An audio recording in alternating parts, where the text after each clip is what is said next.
Capuchin বানর উচ্চ IQ এবং দক্ষতা প্রদর্শন করে বিভিন্ন পরিস্থিতিতে পাথর এবং অন্যান্য উপকরণ ব্যবহার করে বাদামের খোসা ভাঙতে পারে।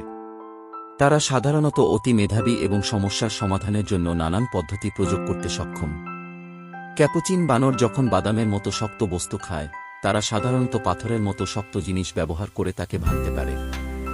এই আচরণ তাদের বুদ্ধিমত্তা এবং হাতের দক্ষতার একটি নিদর্শন। ব্যবহৃত পাথরটি সাধারণত তাদের সেই অঞ্চলে পাওয়া যায় এবং তারা বিভিন্ন আকারের পাথর বেছে নিয়ে কাছাকাছি বস্তুর সময় উপযোগীভাবে ব্যবহার করে। এটি তাদের প্রকৃতির সাথে সমন্বয় ও টিকে থাকার সক্ষমতার একটি গুরুত্বপূর্ণ দিক।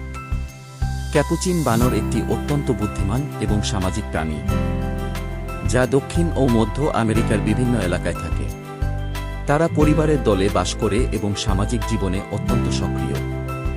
শারীরিক বৈশিষ্ট্য: ক্যাপুচিন বানরের গড় ওজন প্রায় 3 থেকে 4 কেজি এবং তাদের দেহের দৈর্ঘ্য 40 থেকে 80 সেন্টিমিটার হয়। তাদের লম্বা কান ও মোটা কোচালো লেজ থাকে।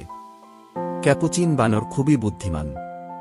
তারা সকল সমস্যার সমাধানের জন্য বিভিন্ন হাতিয়ার ব্যবহার করে।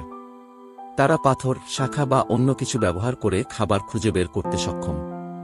ক্যাপুচিন বানর মূলত ফল, পাতা, বাদাম এবং কখনো কখনো একদা প্রাণী খেয়ে থাকে। তারা খাদ্য সংগ্রহের সময় সামাজিকভাবে কাজ করে। সামাজিক জীবনে ক্যাপুচিন বানরের দল সাধারণত 8 থেকে 15 সদস্যের হয় এবং এই দলে পুরুষ ও মহিলা উভয়ই থাকে। তারা একে অপরের সাথে যোগাযোগ করতে বিভিন্ন আওয়াজ ও অবস্থান ব্যবহার করে। মা ক্যাপুচিন তাদের বাচ্চাদের প্রতি অত্যন্ত যত্নশীল এবং প্রায় 6 মাস পর্যন্ত তাদের দুধ পান করায়। ক্যাপুচিন বানররা অত্যন্ত সচেতন প্রাণী।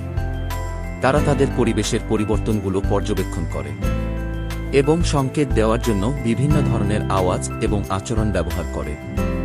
ক্যাপুচিন বানর সাধারণত একটি বাচ্চা জন্ম দেয়। গর্ভধারণের সময়কাল 16 থেকে 17 সপ্তাহ।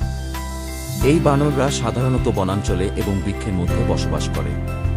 তারা গাছের ডালে ডালে লাফাতে সক্ষম এবং নিরাপত্তার জন্য গাছের উচ্চস্থানে থাকতে পছন্দ করে। বন উজাড় এবং মানবসৃষ্ট অন্যান্য প্রভাবের কারণে তাদের আবাস স্থান সংকুচিত হচ্ছে, যা তাদের জনসংখ্যা হ্রাসের কারণ হতে পারে।